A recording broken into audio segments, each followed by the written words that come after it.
समाज में जन्मे सभी संतों, गुरुओं, महापुरुषों को नमन करते हूँ।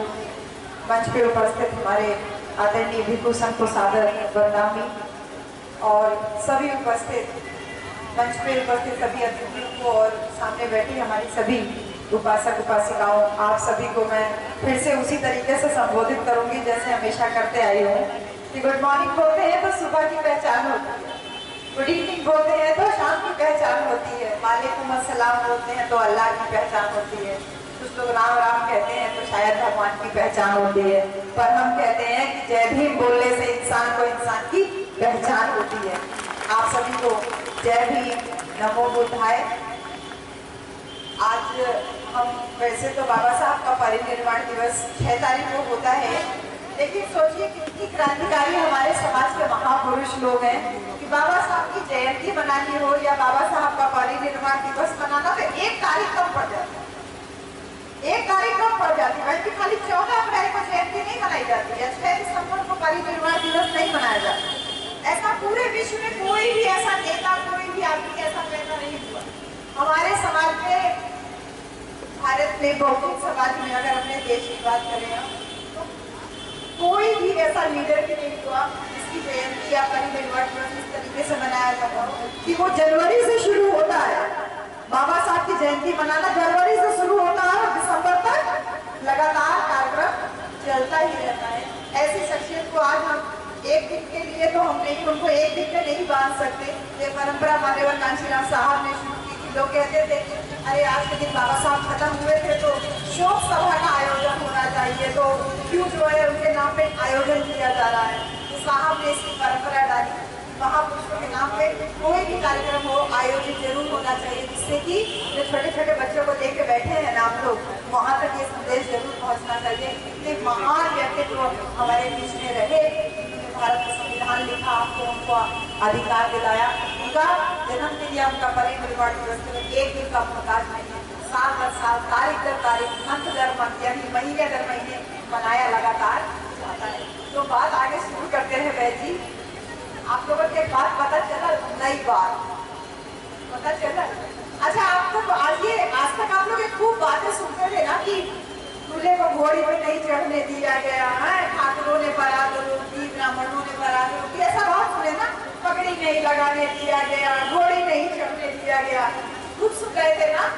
लेकिन ये जान लीजिए कि समाज के लिए बहुत गर्व की बात है और ये लोकतंत्र की जीत की बात है। वह जीत, जिस संविधान को बाबा साहब ने लिखा था, उसकी जीत की बात है कि वो तो घोड़ी रोकते रह गए और यहाँ हमारी दुल्हनिया हेलीकॉप्टर पे बैठ करके अपनी बारात गिरा करके ले गई। ये राजस्थान में हुआ है, अभी अभी अभी 1 हफ्ता 1.5 हफ्ता पहले की बात है।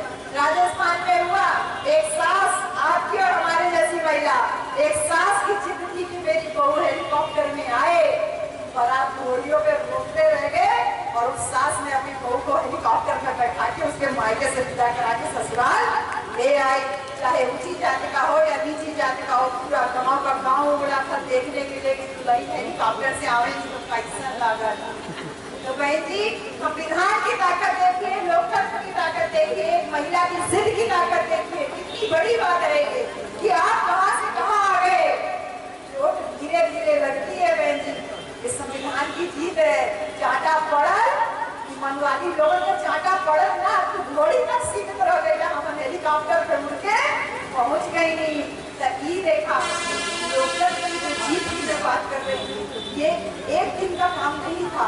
बाबा साहब इतनी मेहनत से यहाँ तक लेकर के आए, वो ऐन मौके पर हेलीकॉप्टर कंपनी ने मना कर दिया कि नीची जाति की दुल्हन, इतना बड़ा हेलीकॉप्टर, इतना पैसा वाला ये लोग हो गए कि हेलीकॉप्टर पर दुल्हन लेके आएंगे।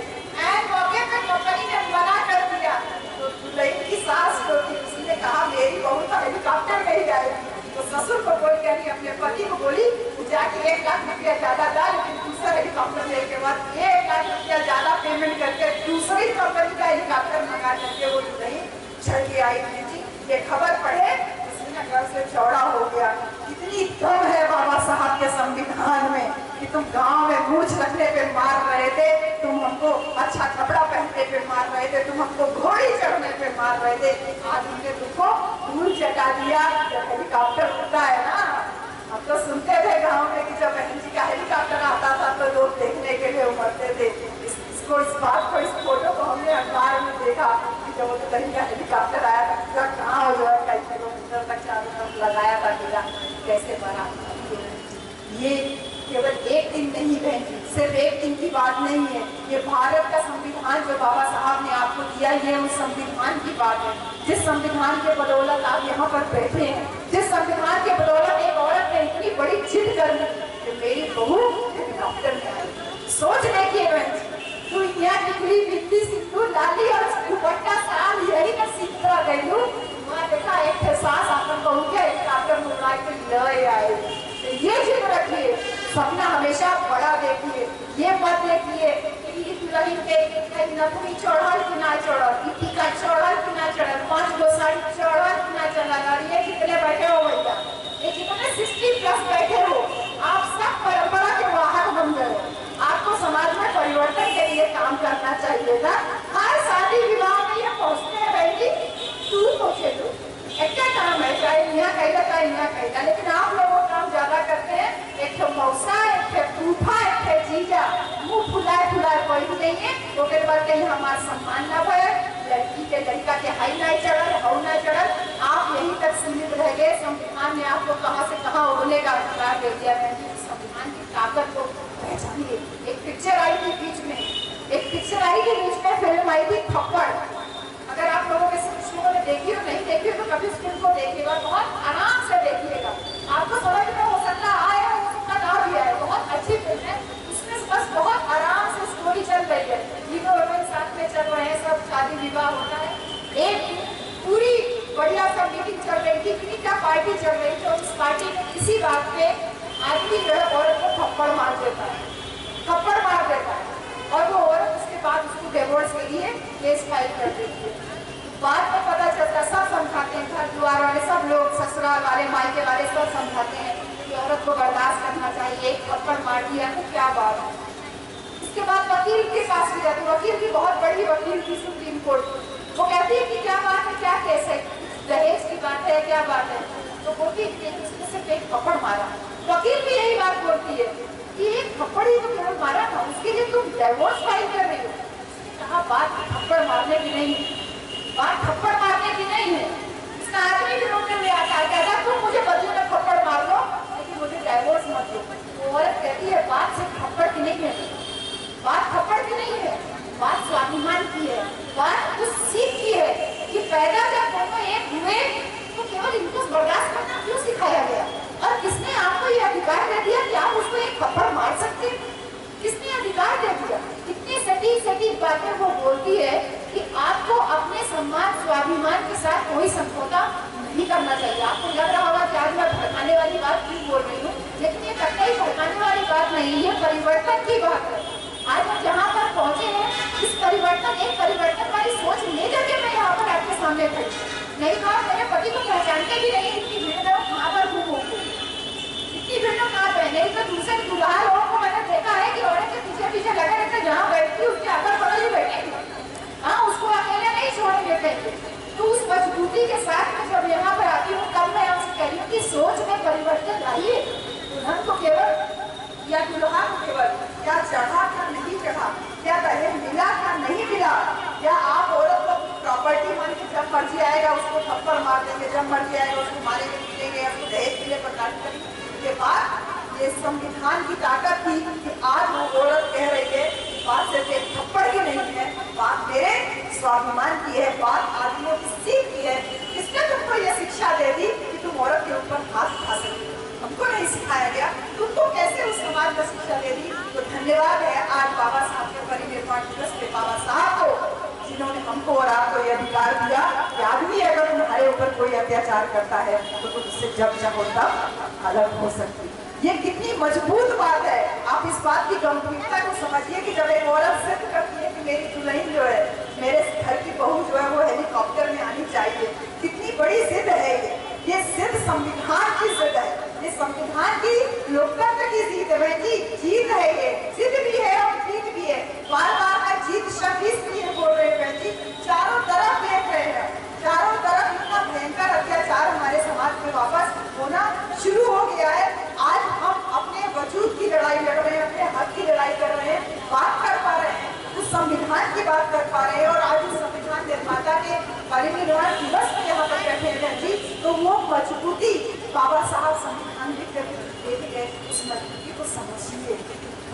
बातों में उलझने से कुछ नहीं होगा। हमारे जीवन का उद्देश्य केवल बच्चा पैदा करना, घर परिवार संभालना नहीं है। औरत ने जिद की, अपनी बहू को हेलीकॉप्टर से ले आई। कितनी बड़ी बात है, सोचिए ना, कितनी बड़ी बात। जिद करिएगा तो बड़ी जिद करिए कि अपने बच्चों को उस लायक बनाइए कि आपका बच्चा हेलीकॉप्टर से चल सके, हवाई जहाज से चल सके। आप अपने बच्चों को ऐसी शिक्षा दीजिए कि वो अंधविश्वास पाखंड से दूर रहे। हमने सुना था कि चोरी डकैती करते हैं, चोरी डकैती करते हैं तो कहते हैं कि मन से होता है, हाथ तो नहीं चोरी करता ना, मन में आया कि मुझे चुरा लेना चाहिए, मन ने कहा कि चुरा लेना चाहिए, हमने चोरी कर लिया। मन ने कहा कि इसको मार देना चाहिए, हमने मार दिया। ये मन ने किया ना। लेकिन जब पाप धुलने की बारी आती है तब तक माघी पूर्णिमा आई, वहीं की साथ के साथ गंगा स्नान करने निकल लो।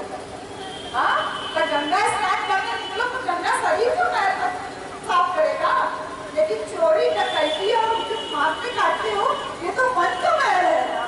मन का मैल कैसे उतरेगा? मन का मैल कैसे उतरेगा? भगवान बुद्ध की शरण में जब बाबा साहब जाते हैं, भगवान बुद्ध की शरण में बाबा साहब गए ना, 14 अक्टूबर 1956 को बाबा साहब गए ना, क्यों गए बुद्ध की शरण में? अजात शत्रु, बिंबिसार जैसे बड़े बड़े राजा, प्रसेनजीत जैसे बड़े बड़े राजा भगवान बुद्ध की शरण में चले गए। सम्राट अशोक जैसा चक्रवर्ती राजा भगवान बुद्ध की शरण में चला गया। तक्षशिला, नालंदा, सीतपुर, कितनी बड़ी बड़ी यूनिवर्सिटी भगवान बुद्ध के सिद्धांतों में बनी, वो स्टैब्लिश हुई। आज तक उनकी बड़े बड़े विश्वविद्यालय कोई हुए नहीं। ऐसा क्या था बुद्ध के नाम पे? क्या था कि बाबा साहब ने भगवान बुद्ध को जो है अंगीकार किया? क्यों बाबा साहब भगवान बुद्ध की शरण में गए? क्योंकि बुद्ध का क्या नाम है? बुद्ध का मतलब क्या होता है? बुद्ध का मतलब होता है जागृति, बुद्ध का मतलब होता है बुद्धि। बुद्धि, बुद्धि का कपाट खोलिए। आदमी लोग बुद्धि का कहते हैं, औरत नहीं मानती है। कैसे नहीं मानती? पहले तू माना ना, पहले तू माना कर दो। बाबा साहब कहते हैं ना कि पढ़े लिखे समाज में धोखा दिया, मैं इस बात में आऊंगी। कहते हैं ना बुद्धि को खोलिए। पहले तू अपनी बुद्धि खोला तब तो यहाँ बात करी। तू सुरती छोड़ेगा तैयार ना होगा, तू दारू छोड़ो तैयार ना होगा, तू यहाँ गुस्सा लगाए थे तैयार नहीं है इसको छोड़ने के लिए। अब तू पहले हमारे मेहरारू ना माने, मेहरारू को खाली जीत करे। तू तो जानते हो क्या मारा होगा भैया, तू तो जानते हो क्या मारा होगा। तू माना तब तो हम यहाँ बात करी। गलत करना मैं इसलिए थोड़ी थोड़ी बात करूंगी क्योंकि मौसम बहुत ठंडा है, टाइम बहुत ज्यादा हो गया। बुद्धि की बात कर रही थी, बुद्ध की बात कर रही थी कि भगवान बुद्ध की शरण में बाबा साहब गए। बुद्ध का मतलब है बुद्धि, बुद्ध का मतलब है जागृति। जागृति किस चीज से? हमको घृणा नहीं है, हमको किसी से ईर्ष्या नहीं है, हमको किसी से द्वेष नहीं है, हमको किसी से लड़ाई झगड़ा नहीं है। इस बात की जागृति हो गई ना कि हमारा किसी से लड़ाई नहीं, हमारी लड़ाई सिर्फ अपने आप से कि मैं अपने बच्चे को कैसे पढ़ा सकूं अच्छे से, मैं अपने परिवार को कैसे संभाल के रख सकूं। अपनी अपनी बात करिए ना, दूसरे पड़ोसी का मकान बन गया 4 मंजिला, परेशान हो गए, नहीं। अपना कैसे इम्प्रूवमेंट होगा इसकी बात करिए। जागृति, ये जागृति मन से आई। बुद्ध का नाम है जागृति, बुद्ध का नाम है मुक्ति। बेटा मुक्ति, मुक्ति का मतलब ये नहीं बैठी की मुक्ति, ससुराल में दुपट्टा साथ नहीं ओढ़ते हैं तो मुक्ति इससे नहीं केवल की मुक्ति है। मुक्ति का मतलब किस चीज से मुक्ति? मुक्ति है भय। मुझे डर नहीं लगता, मुझे डर नहीं लगता। मुझे पता है कि जब एक कुत्ता जो है जाकर के मंदिर में प्रसाद खा के चला आता है तो कुत्ता हमसे ज्यादा समझदार है, कुत्ता हमसे ज्यादा समझदार है क्योंकि कुत्ते को भय नहीं लगता। लेकिन हाँ, शायद ये जानवर से भी ज्यादा भय बुझते हैं। हमारे जब तो घर गई कि भाई करे के हाउ करे के मैं कहाई हो जाए ना कहाऊ हो जाए, हम बेगाल बेगाल फूल काम करिए। जैसे अभी अगर कह दो कि थोड़ा सा इसको ऊपर करिए तो यहाँ पैर के एक पैर में काला काला धागा जरूर दिखाई देगा। जो बता ले भैया गोड़ में धागा बांध दिया, गोड़ पिला के गोड़ में कालिया डोरा, हाथ पिला के हाथ में कालिया डोरा। एक तो गाँव में गए, उस औरत का दांत दर्द था और उसने हाथ में बांधा हुआ था। हम कहीं का बनी कम क्यों ओझा जीते हैं जो दादी में दर्द रहा, उनका दर्द दांत में है और पंधरे आई हुई। हाँ, हम कहीं का कर करे और प्रधान राजू गाँव जब प्रधान की बेटी है आप प्रधान की गाँव हम क्या प्रधान जी तू बाबा साहब के संविधान के बदौलत तू प्रधान हो जाए। अब तो इतना ना बुझा के तेरे दांते में कीड़ा है तो दवाई खा पेट में जाएगा तो तू हाथ में सुझा बांध के तू चौहदी होती तो कीड़ा दूर हो जाए दांते के। तो हम खानी होती है कि अपराधी से काम कर लिया कि जब तो भूख लगे तब तक दाल चावल बनाई जरूरत ना, थोड़ा दाल दिया, थोड़ा चावल दिया, लई के ओके गंडा काबिज बना के यही पढ़ी लिया सब, ये बात पेट भर। भाई जब माथे का दवाई बांधे से तो हमारे दूर होला, तो दाल चावल बांध लगा तो पेट में भूखो न लगी ना। हाँ, और लड़का के या पति के दोनों जन के सास ससुर कुलीन के बांध के खाना बनाओ, चूल फूका बासन माजी कुल झंझट खत्म। बाकी पति क्या कर सकते हैं भैया, भगवान बुद्ध की बात कर रहे हैं, आप बाबा साहब की बात कर रहे हैं, तो भय से मुक्ति पाइए, शंका से मुक्ति पाइए। बहन जी डरने की जरूरत नहीं है। 11 साल हो गए बहन जी, 11 साल से ऊपर हो गया, मैं बार-बार बोलती हूँ, हर जगह बोलती हूँ। एक भी दिन कोई तीज त्योहार व्रत उपवास नहीं किया अपने पति के लिए, लेकिन मेरा पति आपके पति से ज्यादा स्मार्ट है। पति तेरा घूमिए, पति तेरा घूमिए, आज भी आपके पति से ज्यादा स्मार्ट मेरा पति है, ये देखिए, ठीक है। क्योंकि ये दारू नहीं पीते, ये बीड़ी नहीं पीते, ये सिगरेट नहीं पीते, और ये शंका भी नहीं करते कि मेरी पत्नी वहां जा रही है तो क्या करेगी, ना मैं इनके ऊपर कोई शंका करती, और कोई और शंका भी हमारे अंदर नहीं है कि मैं इनके लिए व्रत नहीं करूंगी तो इनको कुछ हो जाएगा, क्योंकि ये भी मेरे लिए व्रत नहीं करते। हम दोनों बहुत प्रेम से एक दूसरे को बनाते और खिलाते हैं। तो ये बुद्ध का नाम है, मुक्ति का नाम। मुक्ति किससे? अपने अंदर है जो डर बैठा हुआ है, और भैया इस डर को आप दूर कर सकते हो, इस डर को आप दूर कर सकते हो। आप सुर्ती खाते हो ना, जब आप कोई नाक आए, कोई भी आए, रिश्तेदार आए, आप उसके सामने ऐसे ठोकते हो तो आपको लगता है कि आप कोई बड़ा काम कर रहे हो। ये काम हम नहीं कर पाते, ये काम हम नहीं कर पाते, तो हमको ऐसा लगता है कि शायद कोई अच्छा काम होगा तो हम नहीं कर पाते। अगर हमको भी बचपन से ही ट्रेनिंग दिया जाता है, हमने लोगों को देखा होता है, अगर ऐसे औरतें भी करती तो सब बराबरी करता, तो आप सोच के देखिए अगर हमने ये बराबरी शुरू कर दी तो आपकी क्या इज्जत है? हाँ, तो सारी इज्जत औरतों से ही जोड़ के रखा है ना। भय से मुक्ति पाइए ना, ये इज्जत केवल इनकी नहीं, इज्जत आपकी भी खराब होती है जब आप किसी के सामने हुक्का लगाते हो या दारू पीते हो, या तो ये शंका जो है ना मन में है, इस शंका से मुक्ति का नाम भगवान बुद्ध है। इसलिए भगवान बुद्ध की शरण में गए थी बाबा साहब गए थे। बाबा साहब भगवान बुद्ध संतुलित जीवन का नाम है। एक संतुलित जीवन कैसा जीवन है कि सबको आप एक बराबर देखने लगे, आपके अंदर कोई डर नहीं है, आपके अंदर कोई भय नहीं है। एक छोटा सा बच्चा और एक छोटा सा खिला हुआ फूल, जब इस सीजन में खूब अच्छा फूल खिलता है ना, गुलाब का हर जगह है, गुलाब गेंदा तो हर जगह दिख रहा है ना, एक फूल खिलता है, जब कली से फूल बनता है कितना सुंदर लगता है, तो मन नहीं करता इसको तोड़ लो, यही तोड़ने मन करने लगता है, तो तोड़ लेकर थोड़ा यहाँ लगा ले, कोट में लगा ले, या कहीं किताब में रख, तो खूबसूरत सा फूल और एक बच्चे का मुस्कान को जब आप एक बराबर देखने लगते हैं, उसको कहते हैं बुद्ध का ज्ञान। भगवान बुद्ध का ज्ञान आपको संतुलित जीवन जीने को कहता है, सबको एक बराबर देखने का कहता है। कि एक मरा हुआ व्यक्ति और पेड़ से जब पत्ता टूटता है ना, जब हम बीएचयू में प्रोफेसर है ना, जब हम बीएचयू में चलते हैं ना, अब सीजन आ गया ना ठंडी का, अब जैसे जनवरी फरवरी हुई तैसे पतझड़ शुरू हो जाए, और जब पतझड़ का पेड़ से पत्ता गिरा लगा तो बड़ा अजीब सा मन हो जाए, एकदम ऐसे हो जाए कि जैसे कीच बढ़ गया, कि पत्ता हरियर के रहा महीने का टोपन में देख ले रही, अभी पत्ता बन गए, अभी पीले बढ़ के ईच बढ़ गया, ऐसे हम झड़ जाएगी ना, ऐसे हम खत्म हो जाएगी।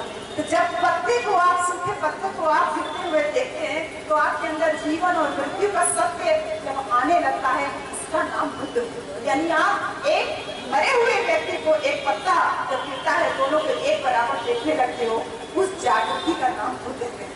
आज मैं थोड़ी सी अलग बात आपसे कर रही हूँ, लेकिन सोचिए, क्योंकि आप सोच सकती हैं, जब एक औरत अपनी बहू को हेलीकॉप्टर में बैठाने के लिए सोच सकती है, तो आप भी सोच सकती हैं, आप सोच सकती हैं। बिल्कुल हम क्या कर सकते हैं, हमें भी शायद कभी अंदाजा नहीं था कि एक औरत की जिद हमको कहाँ से कहाँ पहुँचा सकती है। औरत चांद पे गई, तारा पे गई, सब जगह गई, लेकिन औरत बहू बन करके हेलीकॉप्टर में आई, इससे बड़ा गर्व की बात नहीं है। तो बुद्धि की शरण में जाइए, शंका का समाधान करिए। बुद्ध कहते हैं कि सब कोई दुखी है भैया, दुखी है। ठंडी मौसम शुरू हो गया, किसी के पास 11 में पहनने का कपड़ा है, किसी के पास नहीं है, दुखी है, नहीं है। अक्के रहर भीज गए कैसे जाए, अक्के रहर भीज गए कैसे निपटाए जाए, अक्के रहर फट गया कैसे का हो, खुश है खत्म हो गया, खराब हो गया, जल गया कैसे रहा, कैसे का हो, टेंशन है, परेशानी है, बच्चा नहीं पढ़ता, परेशानी है, दुख है, दुख का कारण है। दुख कहते हैं कि दुख सबके पास में है, उस दुख का रास्ता जब जाते हैं बुद्ध, उस बुद्ध की शरण में बाबा साहब को लेकर के गए। तो बुद्ध क्या नाम, बुद्ध किसका नाम है? बुद्ध दुख को जानने का और दुख के रहस्य को जानने का और उस रहस्य को जान करके उसका उपाय जानने का। ये ठंडी शुरू हुई यही दिमाग से, यही दिमाग से ठंडी शुरू हुई और जब बोलना शुरू किए बहन जी तो गर्मी लगना शुरू हो गई। इसी दिमाग से ना, इसी मन ने कहा ना कि मार देना चाहिए, इसी मन ने कहा कि बचा देना चाहिए। तो बुद्ध उस बुद्ध की शरण में लेके गए जिसने बुद्धि को इतना खोल दिया कि कहा कि तुम्हारे दुख का उपाय तुम्हारे पास है। इसीलिए इस रहस्य को जो जानकार थे भगवान बुद्ध की शरण में लेकर के गए और इसीलिए बाबा साहब हमको ये जानते थे कि हम बुद्ध की शरण में इतना आसानी से नहीं जा पाएंगे, कि बुद्ध को समझना इतना आसान नहीं है। समझ लोगे तो समझ ही जाओगे, लेकिन आसान नहीं। इसीलिए कहे मैं तुमको बुद्ध की शरण में जाने से पहले 22 प्रतिज्ञा दे रहा हूँ कि 22 प्रतिज्ञा का पालन अगर तुम कर चुके तो तुम वैसे ही बुद्ध की शरण में पहुंच जाओगे। अब बहन जी मैं आपसे कहती हूँ 22 प्रतिज्ञा आपको पालन करने की जरूरत नहीं, बाबा साहब की दी हुई 22 प्रतिज्ञा पालन करने की जरूरत नहीं, केवल बाबा साहब की दी हुई पहली प्रतिज्ञा का पालन केवल कर दीजिए।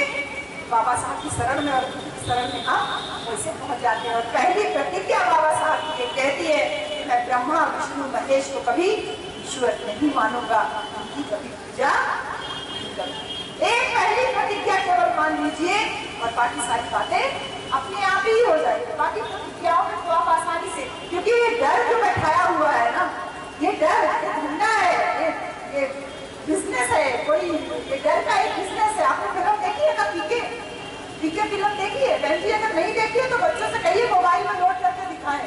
वो कहता है कि धंधा है, कि ईश्वर क्या है, भय का नाम है, बैठाया गया है डराने के लिए और उसके बाद जाति में हमको बांटा गया है बंटवारे के लिए कि बटे रहो, कभी इकट्ठा मत हो।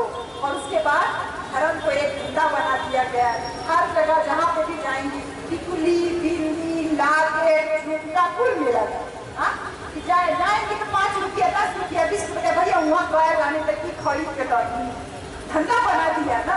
कहीं वहाँ गए लाने तो साड़ी खरीद के लगी, बनारस रहता नहीं तो साड़ी खरीद के लगी है ना।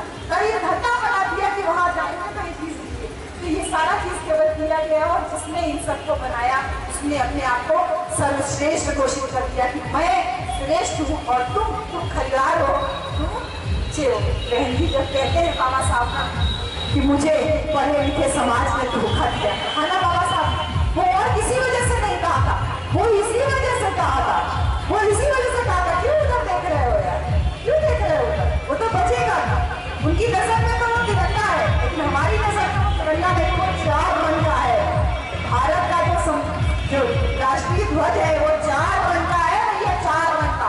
3 रंग तो आंखों से दिखता है, चौथा रंग भी आंखों से दिखना चाहिए और वो चौथा रंग नीले रंग का, वो जो चक्र बना हुआ है वो नीले रंग का है। उसी के सम्मान में ये यात्रा निकाली जा रही है जिसको आपका ध्यान दो।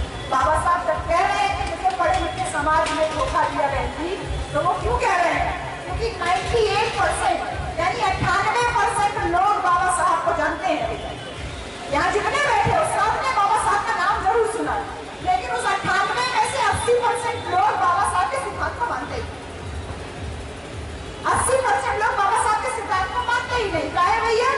काहे कि बाहर जाएंगे मंच पर तो बढ़िया बढ़िया बात करेंगे और घरे पहुंचेगा तो क्या हो, घर में पहुंचिए आगे वाले कमरा में तो जहाँ बैठक बैठक हुई वहाँ तो बाबा साहब भगवान बुद्ध का बड़का बड़का फोटो हो। तनकी जरा भीतर वाला घर के तो क्या हुई, एक छोटा को मंदिर जरूर दिखाई जहाँ उन देवी देवता जरूर दिखाई। इसीलिए बाबा साहब ने कहा कि मुझे पढ़े लिखे समाज ने धोखा दिया। आज कह इसलिए रही हूँ क्योंकि ये बाबा साहब का परिनिर्वाण दिवस और उसके साथ ही साथ आज 19 तारीख है ना, बस एक हफ्ता बीती बहन जी, अभी 25 तारीख आ रही है।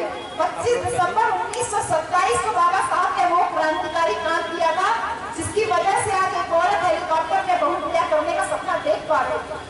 वो क्या काम था?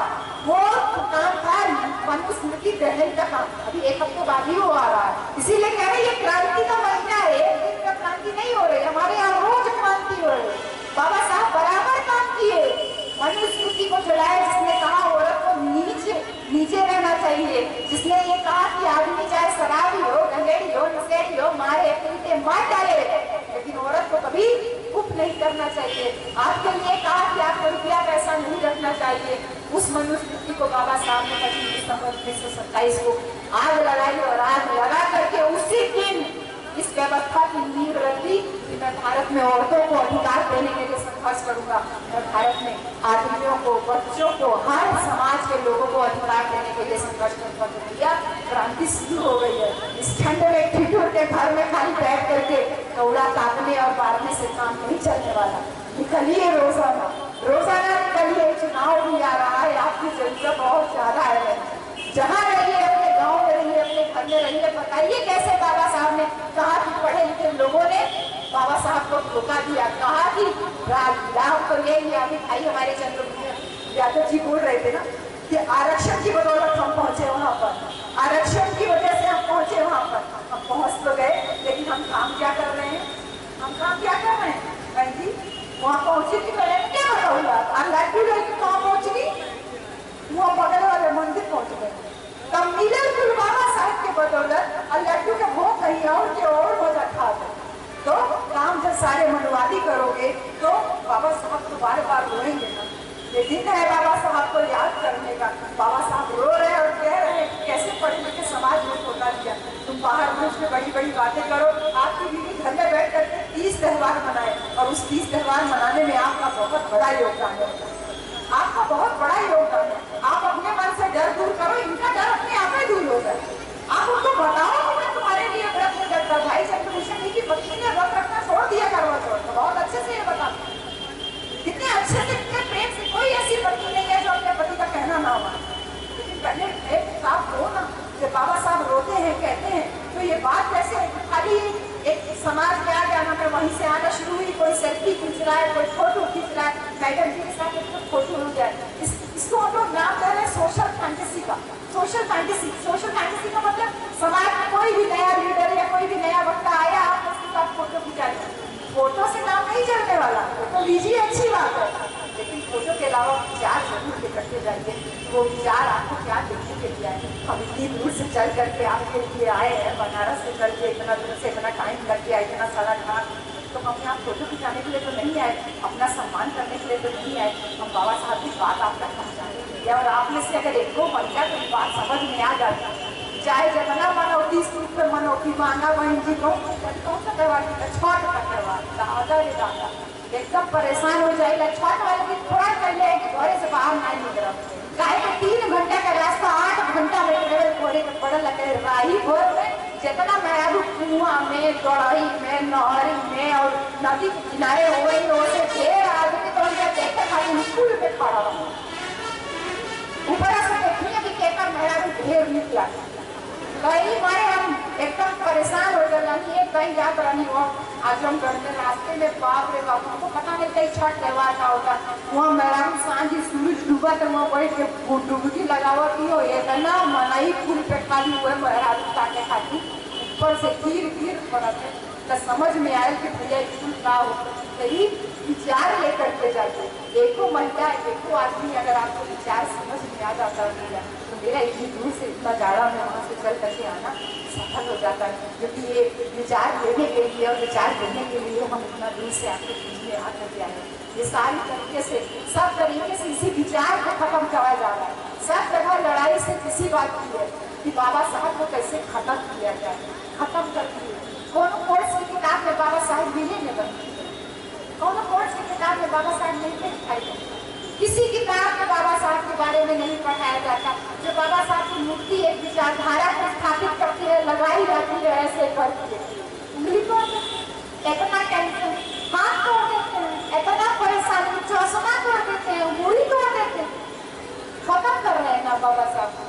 लेकिन जितना जितना समय बीतता चला जा रहा है, जितना ही कुल बाबा साहेब को खत्म करे के कोशिश करते उतने ज्यादा दिन पर दिन बाबा साहेब का नाम स्थापित हो जाते। अब वही किसान आंदोलन करत रहे ना दिल्ली में, किसान आंदोलन कर रहे थे ना भैया दिल्ली में, वहाँ पे भी आंदोलन का नाम केवल बाबा साहेब डॉक्टर भीमराव अम्बेडकर था। बाबा साहब का फोटो ले करके लोग वहाँ पर आंदोलन कर रहे थे। ऐसे ही अभी नागरिकता को लेकर कानून बनने की बात हो रही थी।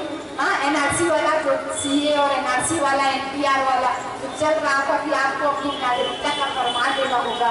वहाँ पे मुसलमान औरतों ने, मुसलमान क्या हर जाति हर धर्म की औरतों ने जो आंदोलन किया, वहाँ पे भी बाबा साहब फोटो लेकर के खड़े थे। मतलब बाबा साहब खुद खड़े थे कि मैं आपके साथ में हूँ, भारत का संविधान मैंने दिया है आपको संघर्ष करना पड़ेगा। बहन जी, आदमी पीटी तो तुम्हें न चिल्लाई बहू, तुम्हारे साथ मैं न चिल्लाई, तू ही न झगड़ बहू, चिल्लाए तो कोई ना पड़ी तब ना मोहल्ला में पता चली तो हम पता चली तो तुम्हारा आदमी गलत है।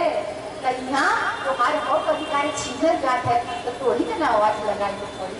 लड़का जबले रोवा लगना तबले माई होके दूध ना पियावे है माई है बहन जी, तबले दूध ना पियावे नहीं। यहाँ तो हमन के हक अधिकार देवे के इतना जोर शोर से प्रचार चलत है कि पहले चलत रहा कि मैं देश नहीं बिकने दूंगा, मैं देश नहीं बिकने दूंगा, इसको चलत रहा। लेकिन आजकल कहीं नहीं सुनाई देते, टीवी में कहूँ प्रचार में नहीं सुनाई देते, कहीं नहीं सुनाई देते कि 15 लाख आई काला धन आई सबके जो खाता में 15 कहीं नहीं सुनाई देते। पहले खूब सुनाई देता रहा, कहीं कोई चर्चा नहीं कर रहा। पहले कहा जाता रहा कि जिस देश का रुपया गिरता है उस देश में प्रधानमंत्री का इज्जत गिरता है, कहीं सुनाई दे रहा है आपको? कहीं नहीं, कोई चर्चा नहीं कर रहा है इस सब बात पे। औरत की सुरक्षा को लेकर रात में लड़की को देखिए वहां से लेकर के आए, रात में उसके घर वालों को भी नहीं दिए और दिल्ली से उसको लेके आए, बिना पोस्टमार्टम किए नहीं किए, रात में गोबर गोईठी लगा के औरत को जला दिए। कोई महिला सुरक्षा की बात नहीं कर रहा। पहले आए तौबा मचाए, सिलेंडर का दाम 400 450 से 600 भैया वहाँ सिलेंडर ले के प्रदर्शन हो रहा, लेकिन आजकल सिलेंडर 950 रुपया 1000 रुपया के आसपास पहुँच गया। कहीं चर्चा ना होते बात हो रहा कि तू करो रोजगार दे सबके नौकरी मिली, आजकल कहीं चर्चा नहीं हो रही है। किसी चीज में कोई चर्चा नहीं हो रही है। रेलवे में कोई रेलवे का टिकट जो रहा 10 रुपया 5 रुपया का मिलत रहा, प्लेटफार्म टिकट 50 रुपया का मिलत, कहीं चर्चा नहीं हो रहा। सड़क वाले बस चलती, सबका किराया भाड़ा बढ़ गया, लेकिन कहीं कोई चर्चा नहीं हो रही है। अब चर्चा किस पे होती है भैया? अब चर्चा किस पे होती है? अब चर्चा खाली अच्छा चीज पे हो भैया, का बचल या का बेचल जाई कुल पूंजीपति लोग देश में का बनौले जिनका फोटो पीछे दुख लोग है ना, ये कुल जितना लोगों के कितना चीज बनौले एमे का बचल, रेल बचल तो रेल बेच दिया जाए, हवाई जहाज बनत बनी तोहरे हमारे पैसा से, सड़क बनत तोहरे हमारे पैसा से, हाँ स्कूल कॉलेज बनत है आपके और हमारे पैसा से, यहाँ बनत कुछ सरकारी पैसा से और उठा के बेच देने को प्राइवेट कंपनी। तब कितना बड़ा आक्रमण है, बात समझिए कितना बड़ा आक्रमण है। घरे की रोटी खाए का मिले तो मत सोचा कि बहुत सुरक्षित है नहीं बनी। आज कहीं आदमी कमाए जाता है कितना ड्यूटी लगा है ना, हमेशा डर लगा रहता है ना, हर जगह भय है। हमको खुद भय लगा रहता है कि हम घर पहुंचेंगे कि नहीं पहुंचेंगे। ये जो भय का जो माहौल बना है ये सिर्फ इसीलिए कि हम तुम्हारा आरक्षण खत्म नहीं करेंगे, हम तुम्हारी संस्था ही खत्म कर देंगे, तो आरक्षण देने की जरूरत है नहीं पड़ेगी। ये धीरे कर रहे हैं, अब कई दानी तेलुआ दवाई तो क्रांति हो जाएगी, धीरे धीरे करके जहर मिल जाए, आदमी खाए सोची अच्छा कौन बात ना है वही कर दिए। फ्री में राशन बांटा जा रहा है, 5 किलो 10 किलो पहले तो ऊपर तक मिलना था, अभी 31 मार्च तक मिलना, बड़ा बड़ा फोटो लगाया जा रहा है। जयंती साहेब कांसीराम ने इस बात को कहा था, मध्य प्रदेश में साहब कांसीराम से इस बात को पूछा गया था कि हम सब लोग कह रहे हैं कि हमारी सरकार मिलेगी तो हम 5 किलो राशन देंगे, 10 किलो राशन देंगे, हम 20 रुपया वाली अच्छी साड़ी, उस जमाने में साड़ी मिलती रहेगी, साड़ी देंगे, आप क्या कहते हैं इस बारे में? तो साहब कांसीराम ने एक बात जो कही थी वो आज के समय में एकदम प्रासंगिक है भैया। साहब ने इस बात को कहा था, मैं 5 रुपया किलो वाला चावल नहीं, 15 रुपया किलो वाला गेहूं नहीं दूंगा, मैं अपने समाज को इतना मजबूत कर देना चाहता हूँ कि वो 50 रुपया किलो वाला चावल खाए और मेरे समाज की बहनें 20 रुपया वाली नहीं 200 रुपया वाली साड़ी पहने, मैं इतना मजबूत कर देना चाहता हूँ। और बहन जी आपने देखा जब अपने बहुजन समाज पिछले 20-25 साल से इनकी और हमारी भी सरकार की खूब फिर करते, पिछले 20-25 साल से हम लोगों ने नकेल कस के रखी थी, भाई चंद्रभूषण जी ने और हम लोगों ने नकेल कस के रखी थी। उत्तर प्रदेश में आप ही पक्ष में थे और हम ही विपक्ष में थे, आप ही विपक्ष में थे और हम पक्ष में थे। घूम फिर करके हमारी सरकार थी, इनके कान खड़े हो रखे थे, इनकी हालत खराब थी। और इसी वजह से ये नशा जो था सत्ता का, उसको उतारने के लिए कितना बड़ा खेला खेला गया। एक बार आपको पूरा सत्ता दे दिया गया, एक बार हमको पूरा सत्ता दे दिया गया, और उसके बाद दोनों लोग जब मजे में हो गए, इसके बाद अचानक से लाके धड़ाम से कर दिया गया और आज सत्ता में वो मजे ले रहे हैं और इनसे वो 5-5 किलो 10-10 किलो के ही राशन बांटा जा रहा है। तो बहन जी, साया की बात याद रखिएगा कि हमारा संघर्ष राशन के लिए नहीं है, हमारा संघर्ष गेहूं के लिए नहीं है, बल्कि हमारा संघर्ष खेत खलिहान के लिए भी नहीं है।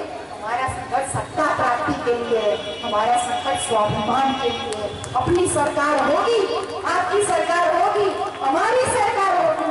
हमारी सरकार का मतलब सोच रहे हैं ना, हमारी सरकार होगी तो हमारी बहन बेटियां सुरक्षित होंगी। हमें किसी के ऊपर राशन के लिए बात नहीं कर लेना है कि 5 किलो 10 किलो राशन हमको मिलकर के बड़ा बड़ा फोटो लगा रहे। इतने गए गुजरे हम लोग नहीं, हम आत्मसम्मान से जीने वाले लोग हैं। तो ये जो चुनाव है, ये चुनाव बहुत बहुत ज्यादा संघर्ष वाला चुनाव है। चारों तरफ देख रहे हैं, CCTV लगा हुआ है, हर चीज रिकॉर्ड पे चल रही है। मंदिर में CCTV लगा है, हमके ही ना समझ में आवा, हमके ही ना बुझाया कि भगवान खुद देखा है यहाँ CCTV जो मंदिर में लगा है, CCTV भगवान का रक्षा करते हैं कि भगवान टीवी का रक्षा करते हैं। सोच के देखिए कितनी कैसे कैसे उलट फेर चल रहा है सब चारों तरफ। तो ये जो आने वाला चुनाव है बहन जी, ये एक व्यवस्था परिवर्तन का चुनाव है, क्योंकि 2 वर्गों में लड़ाई, 2 विचारधारा में लड़ाई हमेशा रहती है। एक कहता है कि 400 करोड़ रुपया में मंदिर बनना चाहिए, और दूसरा कहता है भारत का संविधान वो ये कहता है कि हर औरत को, हर बच्चे को, हर नागरिक को एक समान शिक्षा मिलनी चाहिए। तो आपको क्या चाहिए, मंदिर चाहिए कि विद्यालय चाहिए? आपको विद्यालय चाहिए कि मंदिर चाहिए?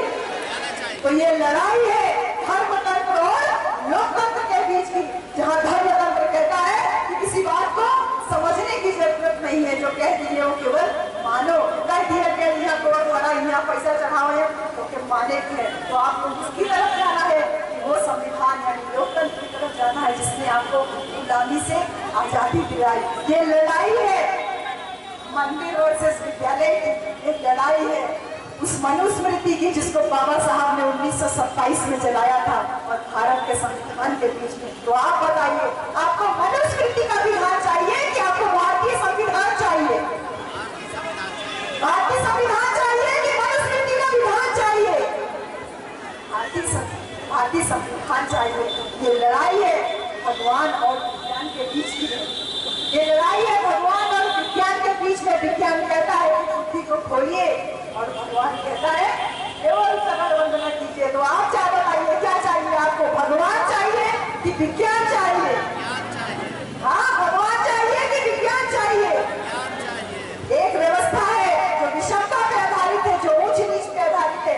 दूसरी व्यवस्था है वो कहती है और आदमी बूढ़ा बच्चा सब एक बराबर है। तो आपको विषमता चाहिए कि समानता चाहिए? समानता चाहिए कि विषमता चाहिए? दिमाग में बैठाइए ये शब्द, मैं नोट करके आपके लिए लेकर के आई हूँ। समानता और विषमता। आपको नफरत चाहिए कि आपको प्रेम चाहिए? आपको भीख चाहिए कि आपको हक चाहिए? ये सब तो भीख दिया जा रहा है, फ्री में बांटा जा रहा है। आज फ्री में बांट रहे हैं। ऐसे आया तो नया नया नेटवर्क कंपनी कि 100 रुपया में 2 महीना 3 महीना चल रहा था, फिर 200 रुपया में 2 महीना 3 महीना। आज जब सब कुछ ऑनलाइन कर दिया गया तो 800 रुपया में चार्ज हो रहा है फोन का पैसा। यही हालत है। आज फ्री में राशन खा रहे हो, आने वाले समय में आशीर्वाद का चक्की चसाटा 150 रुपया 5 किलो मिल रहा है। अब सोचिए कि 30 रुपया 35 रुपया किलो जो है आटा चल रहा है। धीरे धीरे वही व्यवस्था फिर से लागू हो जा रही है। जो बाबा साहब ने कहा था अंतिम संदेश में, वही बात कह करके आज के बीच में अपनी बात खत्म करूंगी। बाबा साहब ने कहा कि आपको और हमको निकल के आना है, आपको और हमको और जिम्मेदारी को उठाना है। और युवा बच्चे केवल फोटो खिंचाने और किसी कार्यक्रम में जाके खाली हाय हाय और वो ड्रम बीट और ये सब चीजें, ये सब जरूरी है बिल्कुल, लेकिन जब आप कहते हो ना कि आपको आजादी चाहिए, तो आप उस आजादी के मायने समझो कि हम आजादी किस चीज से चाह रहे हैं और क्या हम वास्तव में अपने आप को आजाद फील